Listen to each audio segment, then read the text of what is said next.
Next chapter tonight in Screwtape Letters.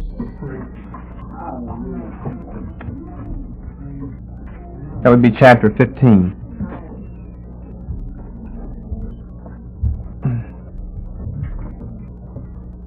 What C.S. Lewis discusses here in this letter from Screwtape to Wormwood are the different time aspects in the Christian's life. Really four things are mentioned: the past, the present, future, and eternity. And the chapter revolves around that, with Screwtape giving Wormwood advice as to which of those, in the eyes of the enemy, are important for his children on earth. Past, present, future, eternity. Which are important, which could better be used than others as the avenue for temptation. And if you've read the chapter, you kind of know some of what I'm talking about and some of the answers. But don't fear if you haven't, because we'll take the time to read it tonight. And I've taken my title tonight from the first paragraph, Tortured Fear or Stupid Confidence. That's kind of what the chapter is about, because it's asking the question, which should we use as the avenue of temptation, tortured fear or stupid confidence? One concerns, well, in this case, pretty much, one concerns the future and the other concerns the present. In reverse order with the title. My dear Wormwood, I had noticed, of course, that the humans were having a lull in their European war, what they naively call the war. And I'm not surprised that there is a corresponding lull in the patient's anxiety. Now remember, Lewis is writing this right during the Second World War. As a matter of fact, I've just finished reading another biography of C.S. Lewis, Griffin's works, C.S. Lewis, A Dramatic Life, and it was really interesting. Since we are studying Screwtape, that's really the reason I got on into it and read it, because it really puts this book and the chapters that we're reading right into the context of what's going on in his life. Because as you read a book, you tend to forget of the real facts and people and figures behind it. And so much of this, of course, is, well, I guess I could say all of this is autobiographical here from Lewis and in his own life. You remember the crabby old lady at the breakfast table that we talked about earlier? Well, that was a lady that he cared for in his house for like 20 or 30 years. And never could, this was a surprising thing, and Lewis was greatly saddened by it on the day this woman died. Never could bring her to the knowledge of the truth, though. She stayed in his house for all those decades, and for some reason he never had light or influence or whatever around the home enough to bring this woman over. But that was the woman, you see. And he's the young man just converted here. The young man studying in the library back there in the beginning, I mean, he's a scholar whenever he's converted. And so you got to think of him in the background. And I say that because I remember reading of some of the chapters he was writing right when there had been a particular lull during the Second World War. In other words, he didn't sit down like Edgar Allan Poe did and type this whole thing out in a couple of hours or one evening. I think Poe did his writings one night. It'd take him one night and he'd be through with the whole book, a whole work. No, this is spread out over a long period of time. So there's a lull in the war, and so this new patient, representing, of course, Lewis himself, but he is supposed to be typical of any new convert. He has a lessening of his anxieties now. And so the question is, well, is this good? Is it good? Is it going to be a false hope? Should we maybe bring the war more strongly to bear on his conscience so he's afraid of what the post-war years might hold, the future? Be afraid of what the future holds? What should we do? Do we want to encourage this or to keep him worried? Let there be a lull, let him be satisfied. Could not perhaps the lull which produces the state of satisfaction then produce a state of complacency? Or do we want to keep him worried? Bring the war back full force again. Tortured fear and stupid confidence are both desirable states of mind. Tortured fear of the future, stupid confidence in what's taking place right now. They're both desirable states of mind. Our choice between them raises important questions. Now I'll get a little ahead of myself and a little ahead of the story here. When he gets to the end, he says here, our choice between them. You would think he's going to make a choice. He really doesn't. He ends up by saying they're both good. Sometimes you can have both of them in the same person. Both states of mind in the same individual. Sometimes you can have both states of mind in the same individual at the same time. There are certain things about the present concerning which he is confident in a stupid fashion. That is, his unwarranted confidence. And there are other things about the future about which he is tortured in fear. So our choice between them raises important questions about time in the believer's life. The humans live in time, but our enemy destines them to eternity. He, therefore, I believe, wants them to attend chiefly to two things. Now, of course, this is Lewis's opinion about everything. By the way, let me just remind you again, this is not Paul or John or Isaiah or anyone like that. This is Clive Staples Lewis. And as some of you have come up and asked me questions about, which shows that some of you from your other readings have already come across the fact, Mr. Lewis was not the most conservative, evangelical Christian that we might have wished that he were. He certainly held to less than evangelical beliefs about the afterlife. He was a believer in purgatory. He certainly held to less than evangelical beliefs about the inspiration of Scripture. He did not feel the Scriptures were inspired, not in all regards. So he's not exactly... and so you're asking me right now, why in the world are we studying this liberal's book then?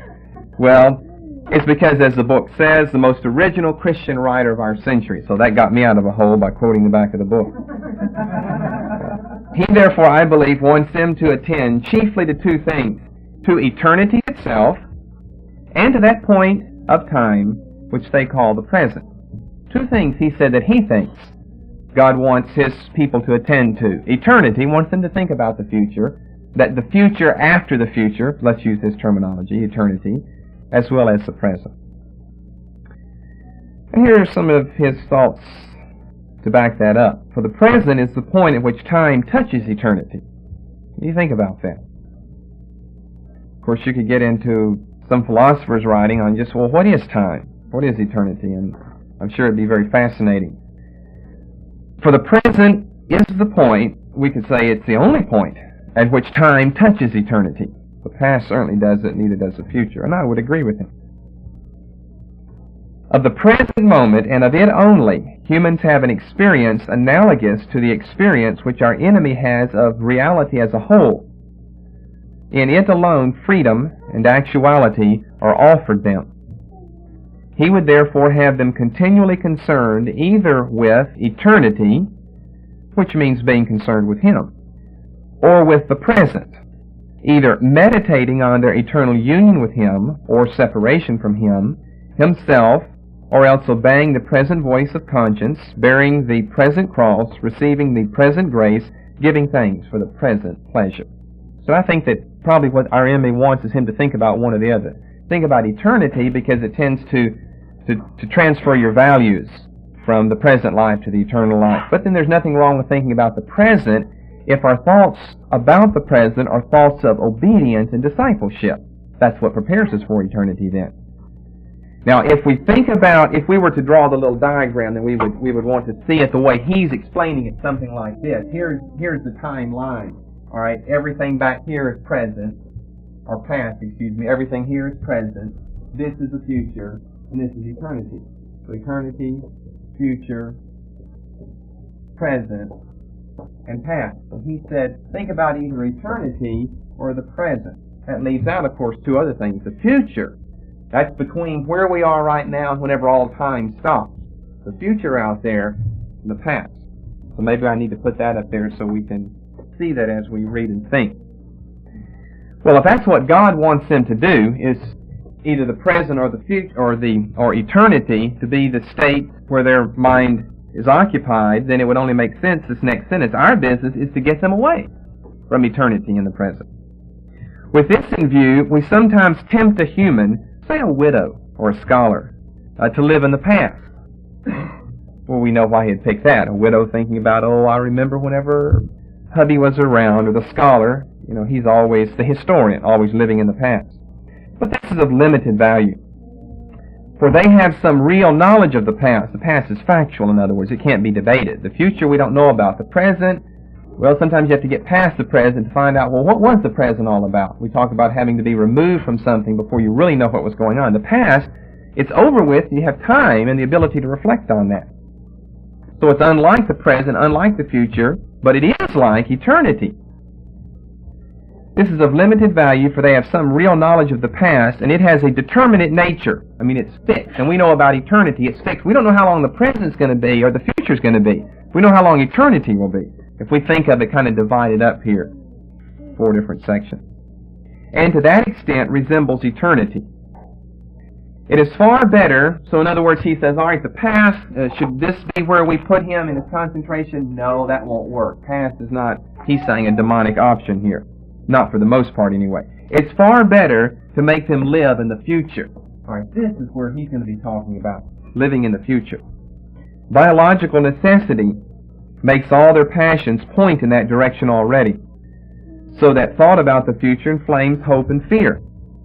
I mean, everything we do, we work so we'll have enough to eat tomorrow, and we go to sleep so we'll be rested tomorrow. Everything, it seems like our whole body functions so that everything will be okay the next moment and the next moment and tomorrow. Also, it is unknown to them, the future, so that in making them think about it, we make them think of unrealities. It's unknown. So what people do, they get images in their mind, and oftentimes they're images of fear about what the future holds. In a word, the future is, of all things, the thing least like eternity. The past is like it to a little less degree, the present is like it, and to a much less degree, the future is like it. It is the most completely temporal part of time. For the past is frozen, no longer flows. The present is all lit up with eternal rays.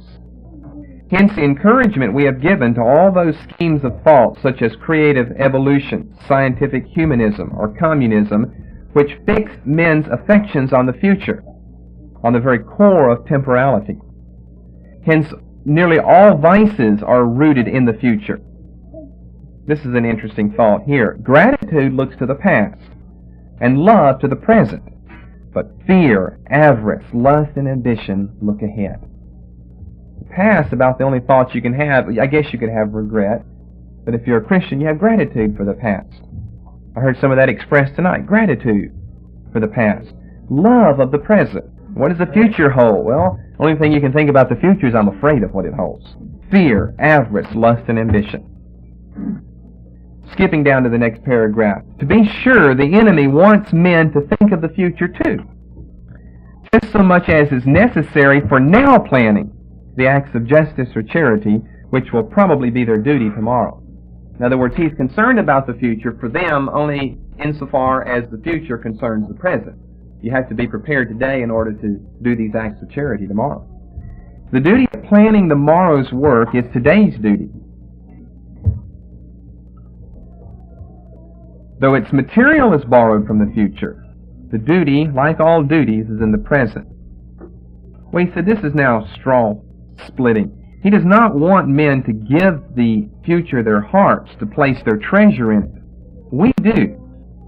Here I think is the best sentence in this chapter. Watch this sentence carefully. I always tell you what's probably the best thought here.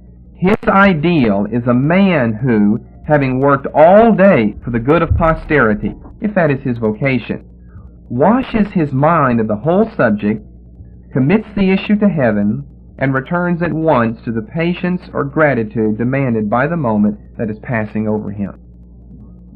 Talking about the man that has to go to work, and the man's generally working for posterity, he's working for children, he's really working for the future then.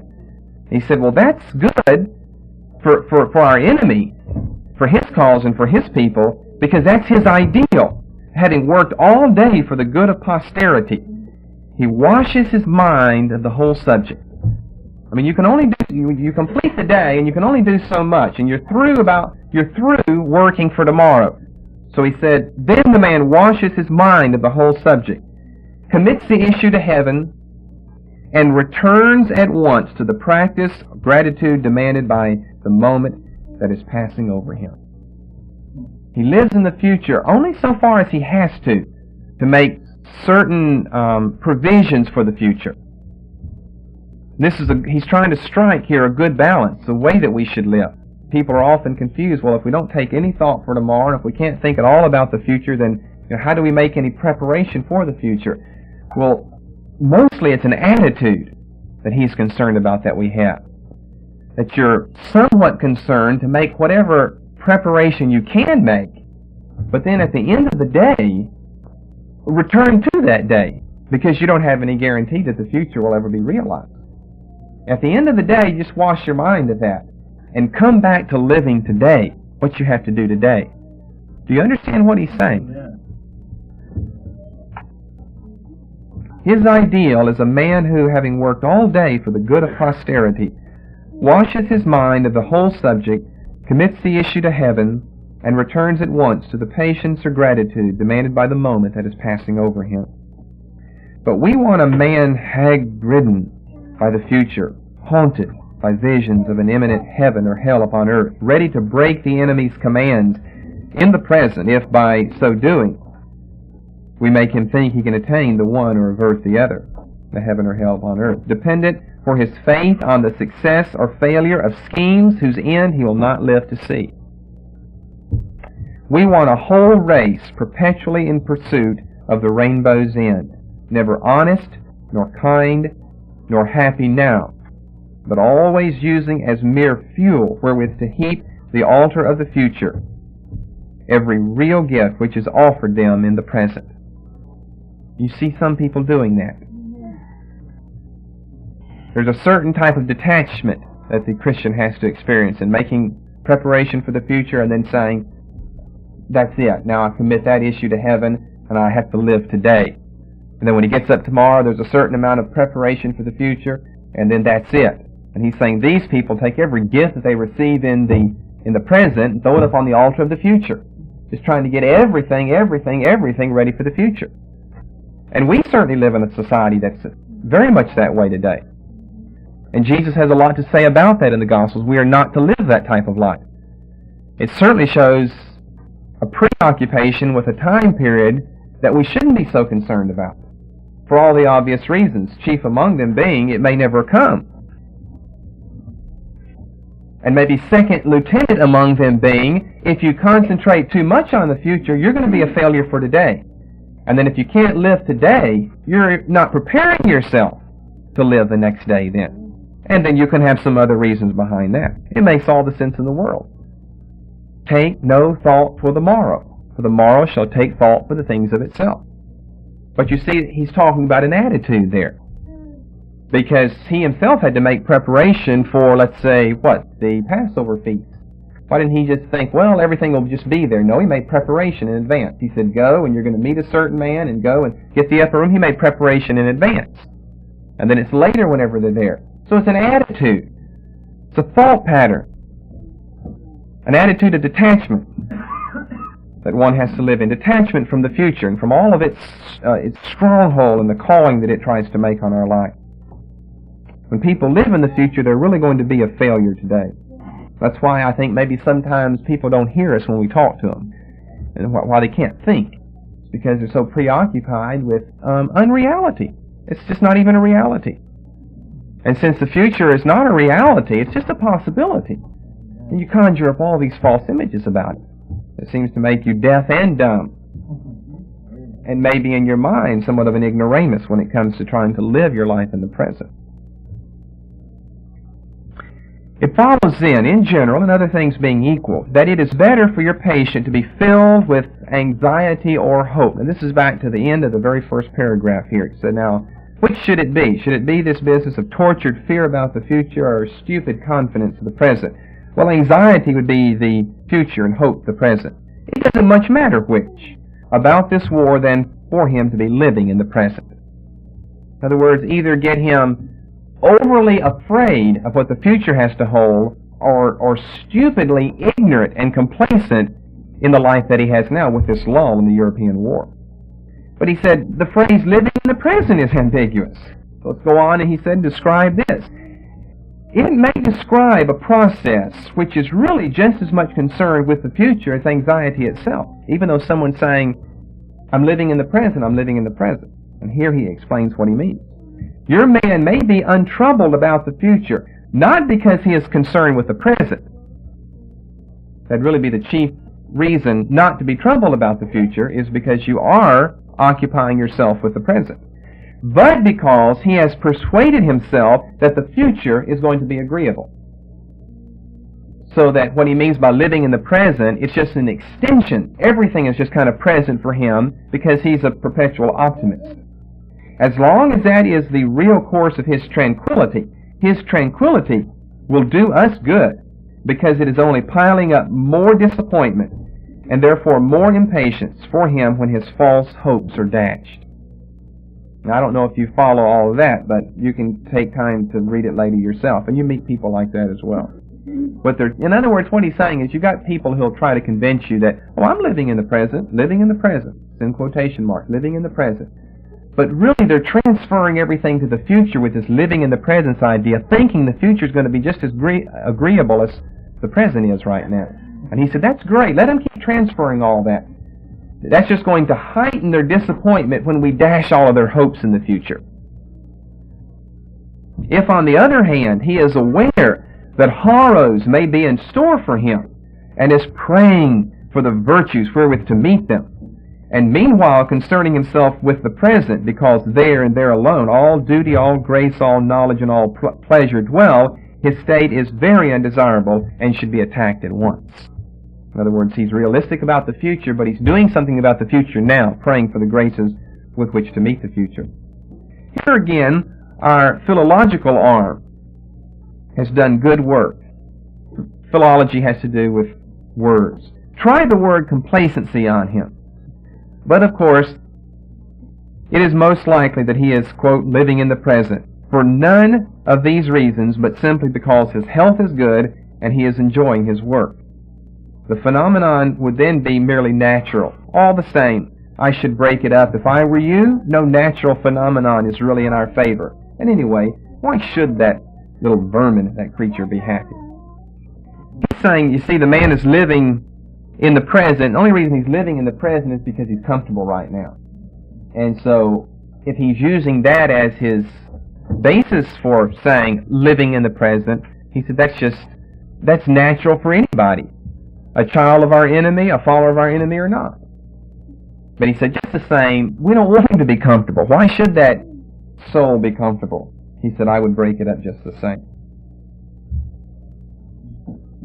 Well, I want to go back to the end of the first paragraph, and there's not a lot to teach on just with his writing there. But I like the chapter, not as much as others, but I like the chapter, and I want to say some things on this along the line of tortured fear or stupid confidence. The first of those concerns the future. The second of those concerns the present. I think I'll probably have less to say maybe about the first and the second. I don't know. We'll just have to see. In Deuteronomy 28, verses 66 and 67, we have an unusually good biblical reference for tortured fear. And we see it as one of the curses for disobedience for the Jews under the old economy. Tortured fear usually concerns itself with the future. That's not always true. It can concern itself with the present. I don't think there has been a nation in history which has lived under such a constant fear of just the normal household burglar, shown by triple locks and expensive, elaborate security systems. I don't think there's been a nation in history that's lived in constant present fear. And that's why you see these dogs and chains and fences and locks and security systems and video cameras. That's a modern phenomenon.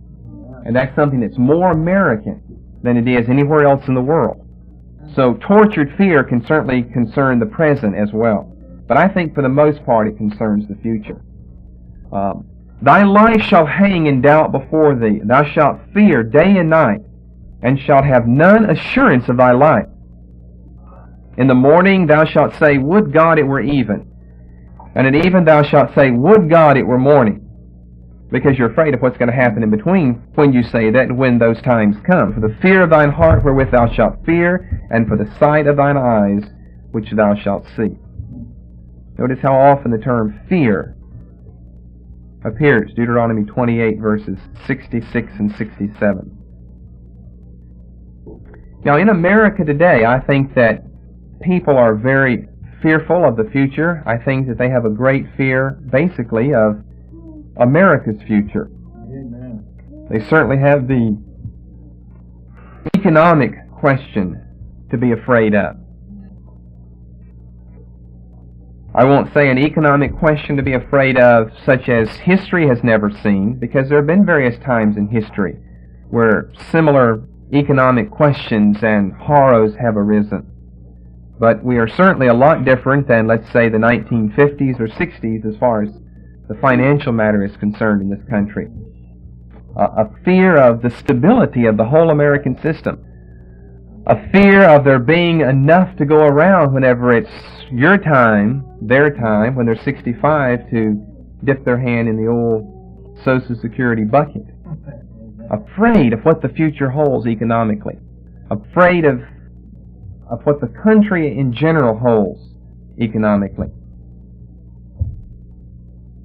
People are afraid of the wipeout power of a nuclear war. People are afraid of the scientific advancement that now seems to be putting more and more of the everyday decision-making power into the hands of what we call specialists or technicians who speak in a language, it's called scientific jargon, that the average man doesn't understand. And those people in those positions, really in a very true sense of the word, view themselves as not accountable to anyone. They view themselves as a demigod or a semi-god. They are the ones who are going to control the future of America. You may hear some, and it won't be unconscious, I'm sure, some conscious slipping over into our Christian ethics studies and worldliness as we go along tonight.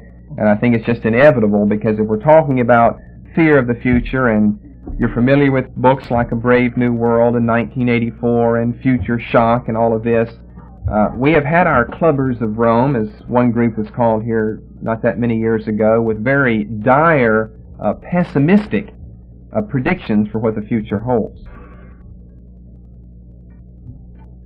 And you have to find certain people, and I guess you'll have to find certain times. I mean, I think the national thermometer reading of fear and its level goes up and down sometimes by the month here in this country, depending on what's happening nationally or what's happening internationally. Amen. There may be times where you don't think that this is exactly the case that's out there, a state of tortured fear. But you may be looking at the wrong time, or more often you may be looking at the wrong people. A lot of fear about what the future holds in a lot of people's hearts. And so let's bring it more down to home with us. I think there is also the tendency for some people who are not strongly enough based in Scripture for there to be this personal side of a tortured fear of the future. And it can be an economic fear as well. How am I going to make it financially? What am I going to do as my family grows and grows? What am I going to do with all of these children? Perhaps it's the mother of the family that's asking that. What am I going to do with all of these children? How am I going to have the wherewithal, the ability, the mental strength, the physical stamina to care for these children and to raise these children as I think that God would have me?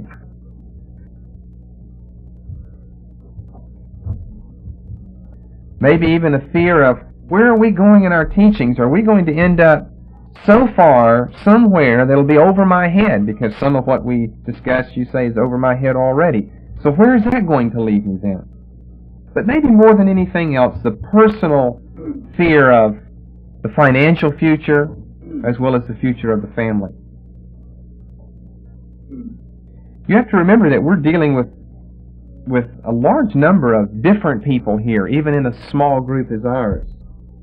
And you would probably be surprised, I always am, which must prove I'm naive in that area, just what happens, what's going on with various other people that you perhaps live with or sit around or work by their side.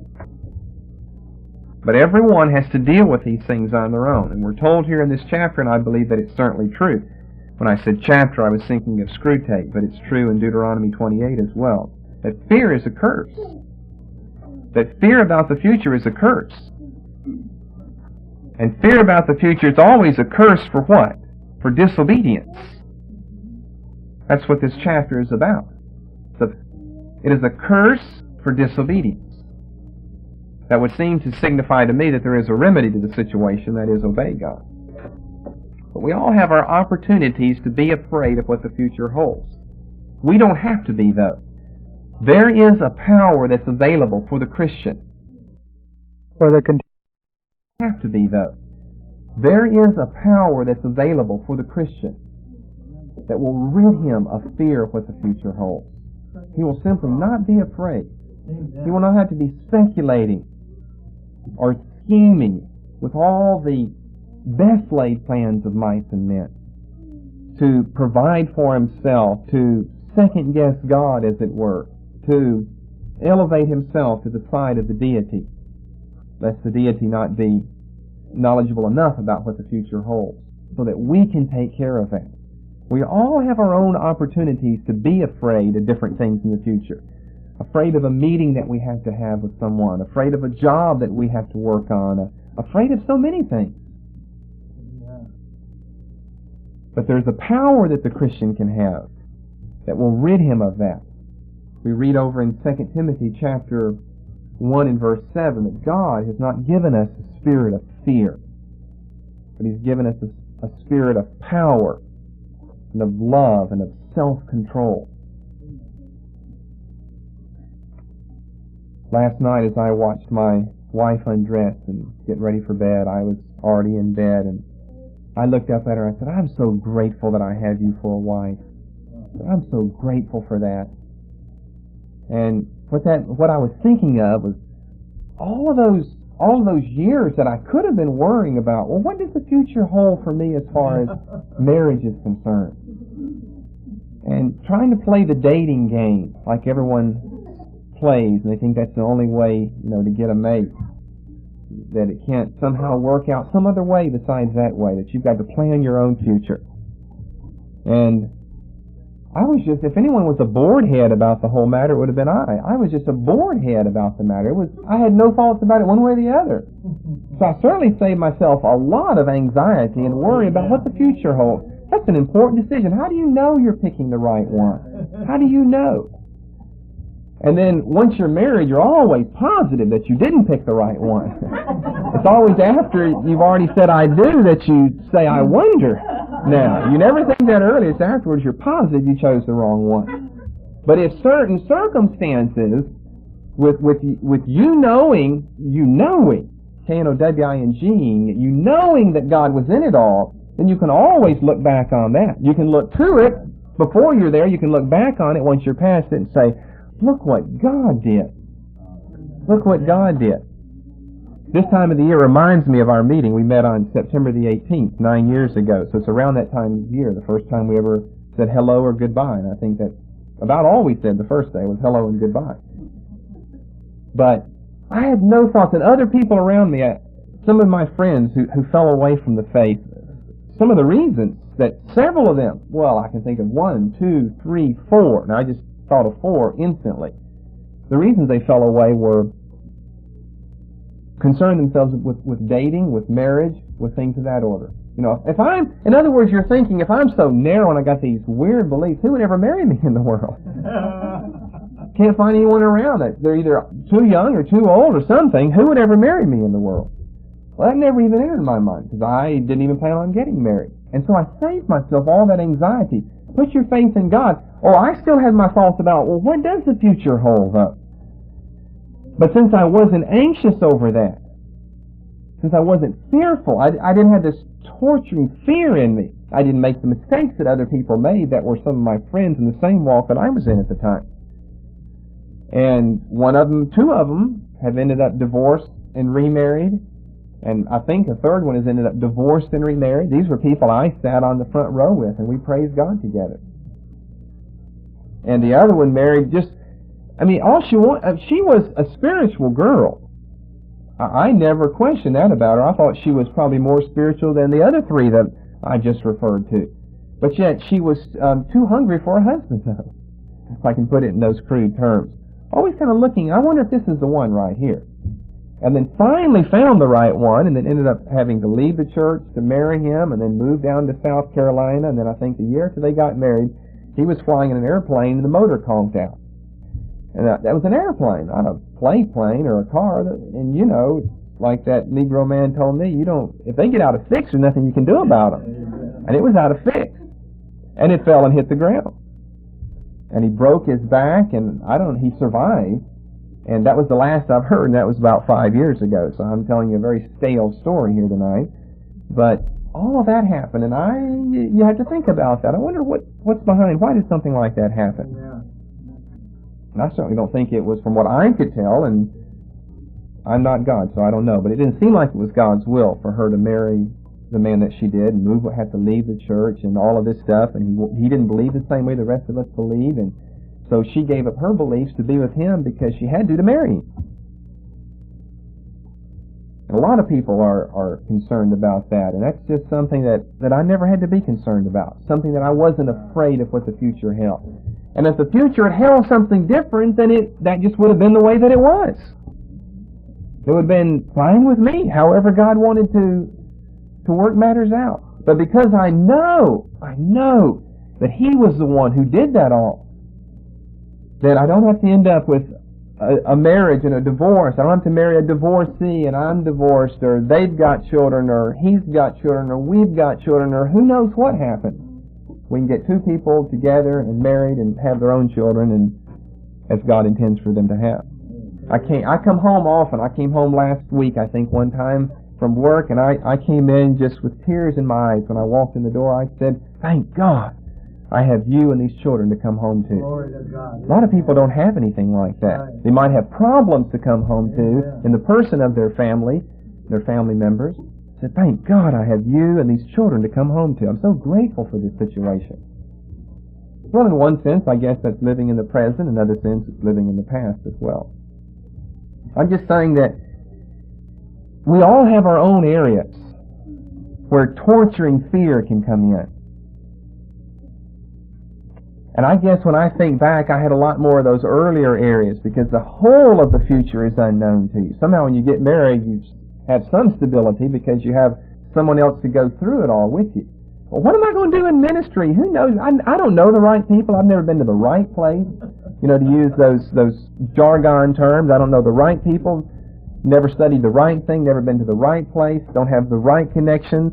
What does the future hold for me? I would often think, how could God ever use me?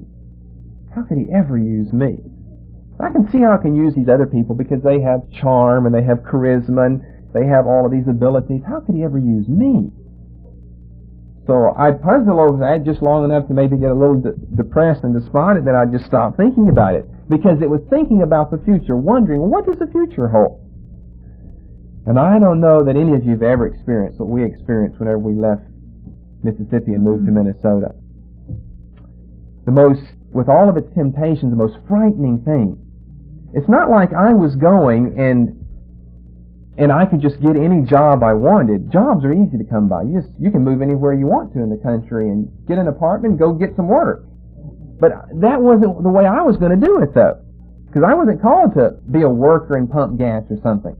So how do you just go drum up some business when it comes to preaching? That's not exactly like going and applying at Jiffy Mart or to pump gas or something. How do you drum that up? It all has to be somehow come from God. And it all has come from Him. Look what we have as a result over all these 7 years now. But that was a very traumatic experience to go through. Going away so young, from home, just married, just graduated, no idea, no money to speak of, except to last for a couple of months, but no money to speak of, no bank accounts or rich uncles that are on their deathbed or anything like that, no lucky lottery pick. That brings a thought to my mind. I wanted to say something about lotteries. It's just totally off the top of my head, though. You know what's very interesting to me? This is something that's so wrong and deceptive in this country. Lotteries, it's this rainbow business, the end of the rainbow for people. Notice how they'll print, of course you've probably thought of this yourself before, so we'll give you the credit, but notice how they print the names of the winners up, 2 or 3 people that won it, and then just a big write-up about them. They don't print the thousands and thousands of names up that bought tickets and lost them. It's a whole racket of deception there. A whole lot of people go through a whole lot of misery trying to get there before the store closes at Friday. Now they got their week check cash and trying to get that ticket bought. There's thousands of people who do that hundreds of times, never win a dime. Why don't they print all their names up? Why don't they print the names up of people who are really hard up for money? But see, when you're hard up, your only thought is, well, I'm so hard up that these $10 won't do me much good.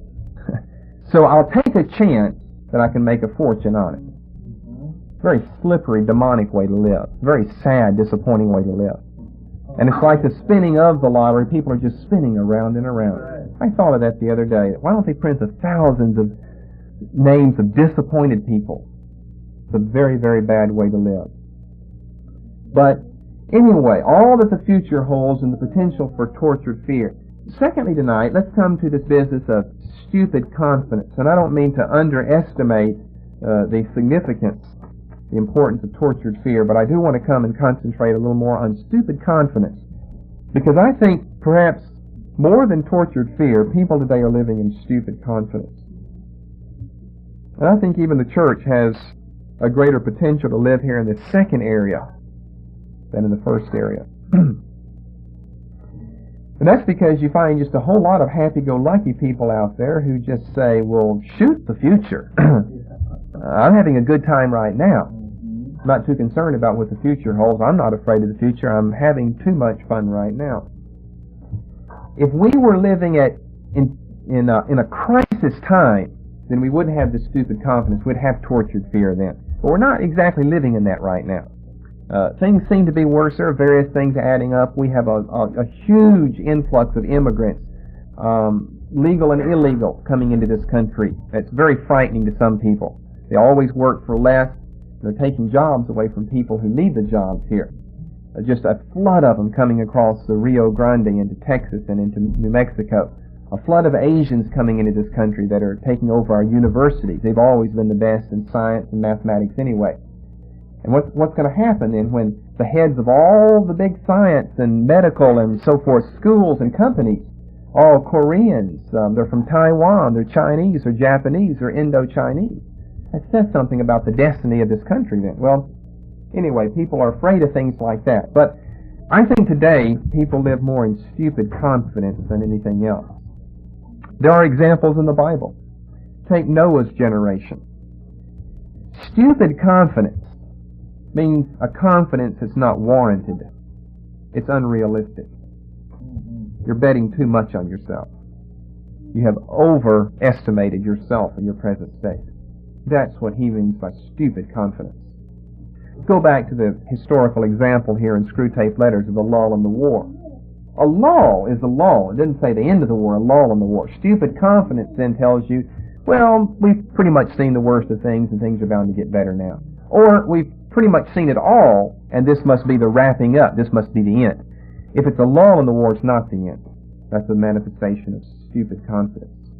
Or take the cities of the plain, such as Sodom and Gomorrah. One day living in all of their filth and wickedness, shaking their fists in rebellion against heaven, perverting all of the good and upright ways of a good God. And then one day, Genesis chapter 19, around verse 24, God rains fire and brimstone on the cities of the plain. They live in stupid confidence. We've got it made. There's no hint of any judgment impending, and that's often when judgment falls. As a thief in the night, said our Lord, as a thief in the night. The trust of the Jews over in the New Testament period or in a consanguineous lineage. Oh, we're descendants of Abraham. That's stupid confidence. That guarantees one nothing. A trust in the teaching of the rabbis, which was void of any spiritual eternal content. Well, at least we're getting taught.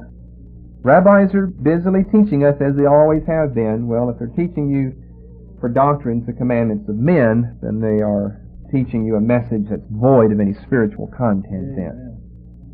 A person's living in self-deception, just saying, well, at least we're getting taught here. Or you could take the example of hearing something with content, but then failing to live it. That also is a manifestation of stupid confidence. Equating the fact that you've heard something with content with the assumption that that means it's a part of me and I'm a part of it. James, of course, addresses this as hearers and not doers of the word, and Jesus even addresses it more eloquently in the parable of the sower. There, something is sown with content. But three groups of those people lived in just stupid confidence, assuming that the sowing meant the reaping of something worthwhile in their life. But for one, remember, it was sown and the seed was reaped, not the fruit, the same day. The birds came, representing Satan. He comes immediately and snatches away the word that was sown in their heart. Well, they had some crop they produced. It was just a seed that was sown, though. And the other two categories of people. Shallow convictions. Or if there's anything that describes our generation today, it's their utter, hopeless shallowness. They're so shallow. These views of pluralism, and I think even the definition of pluralism as we originally intended the word to mean has changed so drastically in the last few years in this country, so that we're taught to embrace everything. To embrace everything, and to embrace everything is to embrace nothing. That's right. Amen. Because part of the bag of everything are things that are mutually contradictory. And so light and darkness, positive, negative, they cancel out each other out there. You've got a whole society of people. We have on our coins e pluribus unum. I think today it's e pluribus plurus. We have changed the whole meaning of pluralism in the country today, so that it's every man for himself. It's moral relativism, as we're always saying. Dr. Bloom's new 250,000 copy best-selling book, The Closing of the American Mind, starts off, the first sentence of the first chapter of the book is something about every student, or almost every student, who comes to the universities of this country come with a philosophical, it's unprovable, unwarranted, it's totally false, but with a philosophical presupposition of relativism. Moral, political, religious, everything. It's just relativism. That's what I mean by e pluribus plurus.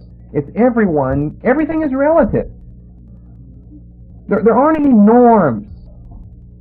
There are no rights or wrongs. There are opinions, and there are facts behind all opinions.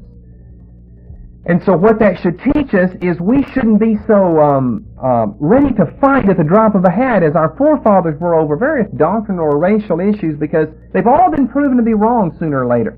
And so the attitude today is shallowness, just conformity to relativism out there. You don't really have any beliefs because you have all beliefs. We're back to Screwtape, the first chapter, a dozen incompatible philosophies dancing around together in his head at the same time. People are so shallow, they are afraid to make any type of commitment. I think someone was talking about commitment tonight, to anything at all. To anything at all. Except a commitment to relativism. A commitment to I don't know what, I don't know who, I don't care why. And that is a byproduct of Nietzsche's nihilism philosophy. And people don't even understand that views like that, I mean, these things can be hammered out. They are provable. Things that are true are provable. Things that are false can be proven to be false. Most people don't even believe that today. And a lot of that's due to the fact you've got all of these specialists and all of these technicians. They're always disagreeing about everything. There was a time and day, and I'm not saying it was the best time or day, but there was a time and a day when the experts agreed on matters. On medical matters, on nutritional matters. And today, you can get a best-selling book just by contradicting what the other theorists are saying. That's a way to make a million, is come out with a new theory. And rather than people saying, I'm not going to listen to any new theories, I'm convinced that this is the position. To my mind, to my satisfaction, it has been proven. But people don't think that way. They're ready to hear what's new. Oh, someone has something that's different than what this scientist has to say. One time we had a more uniformity, more unity out there. We don't have that anymore today. The only unity that we have is our diversity. And you hear that in the church all the time. Right. To have unity and diversity, that's not possible. That is just not possible. It was not possible in Jesus' life. It was not possible in the early church. But you hear that argued for all the time. That's simply a product of the pluralism, of the relativism, of the secular humanism that you see in our country in general, in Western culture in general. Not just something that's Christian, something that's non-Christian that bleeds over now into Christianity.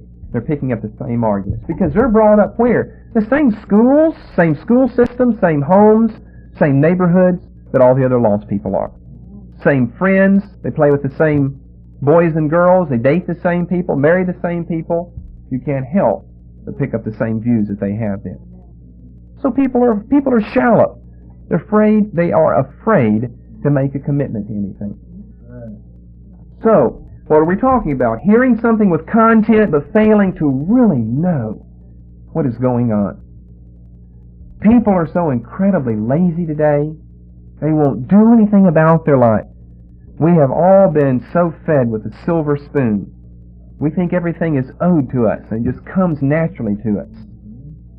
And people are lazy.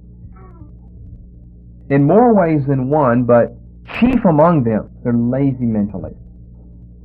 They're lazy mentally. What Bloom is decrying, I think, I haven't read the whole book, it's just in print, but it is a fantastic book in my estimation. Here's a Jew, but a pagan one, a secular one, teaches at a university. He's a philosopher and an educator, and saying things, almost some of the same sentences that I've just said over the last 3 weeks in ethics. I mean, some of the same sentences I've said. And what that tells me is that these things are knowable if people will just be honest and face the facts. He's an older man. He's got 30 years of dealing with people, with students in the universities, and he knows what it's all about. So we've got people here who don't know how to think. And we've taught them not to think. We've taught them to know how not to think. And that's the way they insist on living. There was a day and time when tests weren't so standardized as they almost have to be today because they've got to be fair to everyone. And if you give a question that's just kind of open-ended, then it's always at the discretion of the professor. The old liberals, the bleeding hearts would argue out there that he might think this girl is cute in his class, so he gives her a better grade than old Snaggletooth back on the back row there. But asking people this question for their final exam in philosophy, what do you think about life? As the one and only question. It'd be a very good question to ask. What do you think about life? Most people say, well, boy, that's a tough question. Yeah. One day in time, it wasn't a tough question. People dealt with issues like that. Now it's, who was born in the year 1803 and give his first initial? So you just look that up in a textbook somewhere. All you got to do is run to a reference book to find that. Where are you going to find an answer to, what do you think about life? What do you think about life? Not what is life, what do you think about life? You'll have to run to the textbook of your own imagination then. Because the question is directed to you. Ask for your evaluation. What do you think about life? People can't think. Of course, what people like Bloom are arguing for is we've lost our view of the classics. We've lost our view of the great European writers. Those were the thinkers. We are dwarfs today. Now, Henry David Thoreau doesn't think that. He thinks that we shouldn't always be saying that we are dwarfs in comparison to the Renaissance and the ancient Greek and Roman writers. But I think Thoreau was wrong, though. Thoreau's view as well, there's always a different drummer, and we're always marching to the beat of different drums. But we don't have great thinkers who are capable. Not very many today.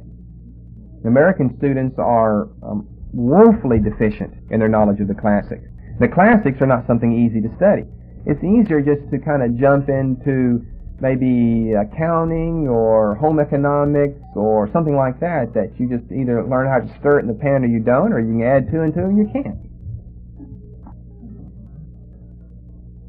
That's why whenever I entered college, my first semester, my classics classes, I was one of the few, like 6 people in them. But then you'd go into your sociology class, and there was a whole auditorium. I mean, that's fun to talk about Margaret Mead or the Kinsey Report or Masters and Johnson's, the sexologist, you know. That's fun to talk about all of that. But the classics, you got to read Euripides and Thrasymachus, and And anyway, those people are dead and gone. Well, so is Margaret Mead.